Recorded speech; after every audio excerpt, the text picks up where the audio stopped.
നിങ്ങളുടെ favourite shows ഇനി ഒരിക്കലും മിസ്സാവില്ല. ഇപ്പോൾ C5 കാണും നിങ്ങളുടെ ഫേവറേറ്റ് ഷോസ് തികച്ചും സൗജന്യമായി. കോളേജിൽ ചില പയ്യന്മാര് ഇന്ന് പ്രോഡക്റ്റ് കിട്ടാത്തതുകൊണ്ട് വന്ന് വാളുണ്ടാക്കി. അത് കിട്ടാത്തോണ്ട് അവരിത്രയ്ക്കും വയലന്റ് ആവാനുള്ള കാരണം എന്താ? വരേണ്ടത് എപ്പോ എവിടെയൊന്ന് പറഞ്ഞാ മതി. നെഹ്റു പാർക്കിന്റെ അവിടെ ഒന്ന് വരുമോ? ഓക്കെ, ഞാൻ എത്തിക്കോളാം.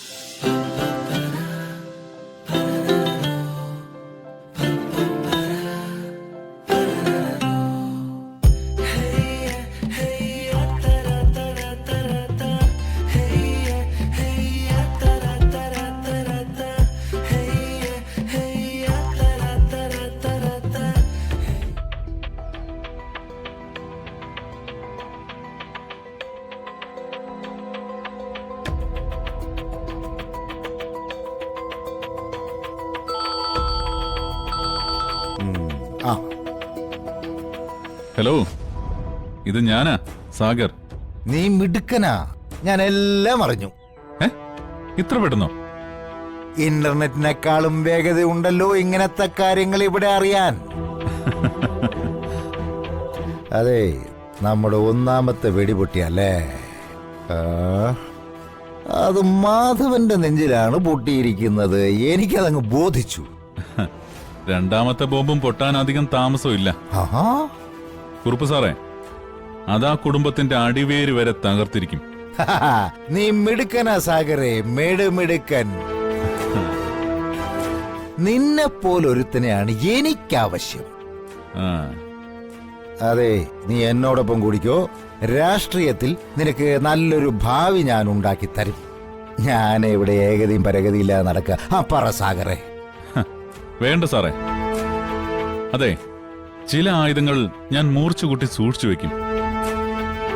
എന്നെ സ്നേഹിക്കുന്നവരെ ദ്രോഹിക്കുന്നവർക്കെതിരെ പ്രയോഗിക്കാൻ വേണ്ടി മാത്രം. പക്ഷേ എന്റെ അമ്മയെ ചെകിട്ടത്തടിക്കാൻ വരെ കൈയോങ്ങിയ മറ്റവളുണ്ടല്ലോ, വന്ദന. അവളുടെ അഹങ്കാരത്തിന് കനത്ത തിരിച്ചടി കൊടുത്തിരിക്കും ഈ സാഗർ. എന്നെ അറിയില്ല അവൾക്ക്. അതെ, ഈ കളി ഞാൻ ഇടപെട്ടതായിട്ട് ഒരിക്കലും മാധവന്റെ വീട്ടുകാർ അറിയരുത്. അറിയാലോ, എന്റെ മോൾ ഹരിത അവിടത്തെ മരുമകളാ. അറിയാം സാറേ. അതൊക്കെ രഹസ്യമായി തന്നെ ഞാൻ സൂക്ഷിച്ചോളാം. അത് മതി.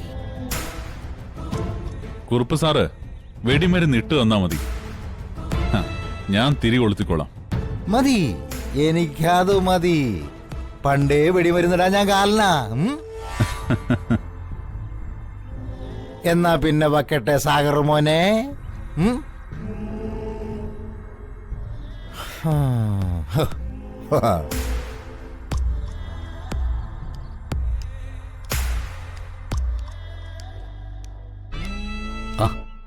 വർഷേ, എക്സാം എങ്ങനെ ഉണ്ടായിരുന്നു? ഒരുവിധം എളുപ്പമായിരുന്നു. അസൈൻമെന്റ് സബ്മിഷന്റെ എന്തോ ഒരു പ്രോബ്ലം പറഞ്ഞു. അത് ഞാൻ അറിഞ്ഞു. അത് ഡിപ്പാർട്ട്മെന്റ് ഹെഡിനോട് ഞാൻ സംസാരിച്ചിട്ടുണ്ട്. നിനക്ക് മാത്രമല്ല, 33 പേർക്ക് ആ പ്രശ്നമുണ്ട്. അത് എൻട്രി ചെയ്തതിൽ വന്ന് പാളിച്ചേ.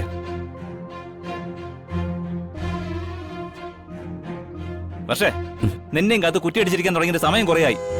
ഇതുവരെ സാധനം കിട്ടിയിട്ടില്ല. ദേ, ഇപ്പൊ ഞാൻ എക്സാമിന് വന്നതാ. മരുന്ന് കച്ചവടമൊക്കെ പുറത്ത് നിന്ന് ചിലക്കാ സാധനം എടുക്കണി. വൈകിയ പ്രശ്നമാവും. സാധനം എടുക്കടി. മാന്യമായിട്ട് സംസാരിക്കും. ഇല്ലെങ്കിൽ പോടാ. വെറുതെ ഇടയ്ക്കേറി ഹീറോ കളിക്കാൻ നോക്കല്ലേ, പള്ളയിൽ ഓട്ട വീഴും. പ്രോഡക്റ്റ് താടി. നീ പോടാ. നിനക്കത്ര ദണ്ണാണെങ്കിൽ നീ താട സാധനം. വെറുതെ ഒന്നല്ല, തുട്ടെണ്ണി കൊടുത്തിട്ടാ. മച്ചു, മാറടാ. എന്താണ് പ്രശ്നം? യവന്മാർക്ക് വീണ്ടും കലിപ്പളയോ? കൈ വെക്കണോ? പ്രോഡക്റ്റ് വേണോന്ന്. എന്റെ നല്ല സ്വയംഭം പ്രോഡക്റ്റ് ഇരിപ്പുണ്ട്. 2 എണ്ണം എടുക്കട്ടെ? വേണോടോ തണ്ടി? അളിയ, നമ്മൾ തമ്മിൽ പ്രശ്നമൊന്നും ഇല്ലല്ലോ. പ്രശ്നം വർഷയായിട്ടല്ലേ? ഞങ്ങൾ ഇനിയും വരും. ഒപ്പം സാധനം കിട്ടിയിരിക്കണം. ഇല്ലെങ്കിൽ നീ ചില കാര്യങ്ങളൊക്കെ അറിയും. അകലെ വാടാ. എന്താടി നീ ആ വഷളന്മാരോട്ട് എന്താ പ്രശ്നം? അതാ എനിക്ക് മനസ്സിലാവാത്തെ.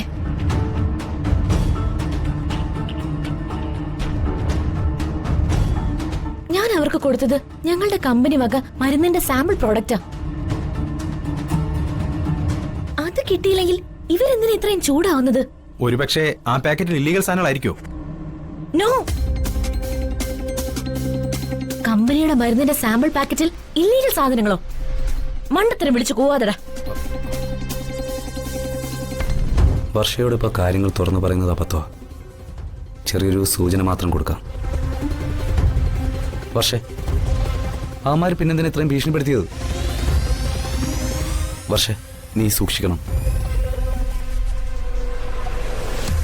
സാമ്പിൾ പാക്കറ്റിൽ ഇല്ലീഗൽ സാധനങ്ങളാണെന്ന് മിഥുൻ പറഞ്ഞതിൽ വല്ല സത്യമുണ്ടോ? ഏട്ടൻ സ്വന്തം ഭാര്യയെ കൊണ്ട് ഇല്ലീഗൽ സാധനം വിതരണം ചെയ്യിക്കുവോ? വർഷേ, നീ എന്താ ആലോചിക്കുന്നത്? ഒന്നുമില്ല. ഒരു മിനിറ്റ്, ഞാനൊന്ന് ഫോൺ ചെയ്തിട്ട് വരാം.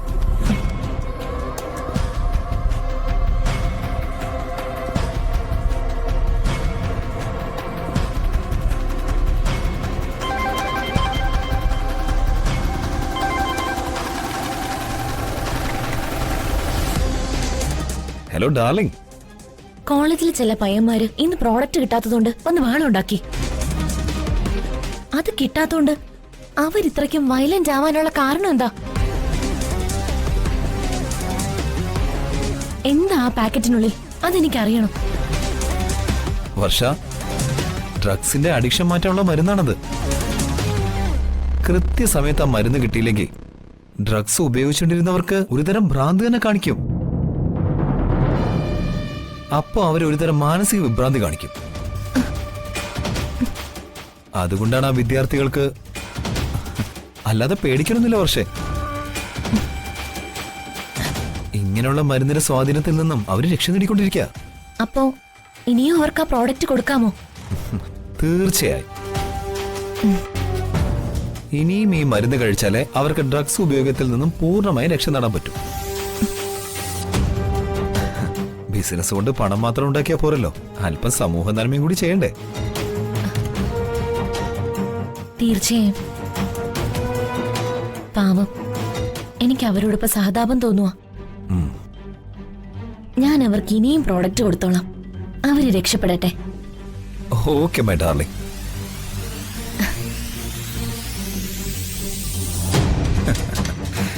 എന്റെ വാക്കുകൾ അവള് വിശ്വസിച്ചു കഴിഞ്ഞു.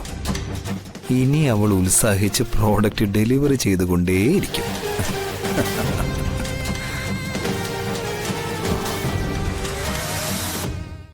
ഡൗൺലോഡ് ചെയ്യൂ C5 ആപ്പ്. കാണൂ എല്ലാ എപ്പിസോഡുകളും സൗജന്യമായി.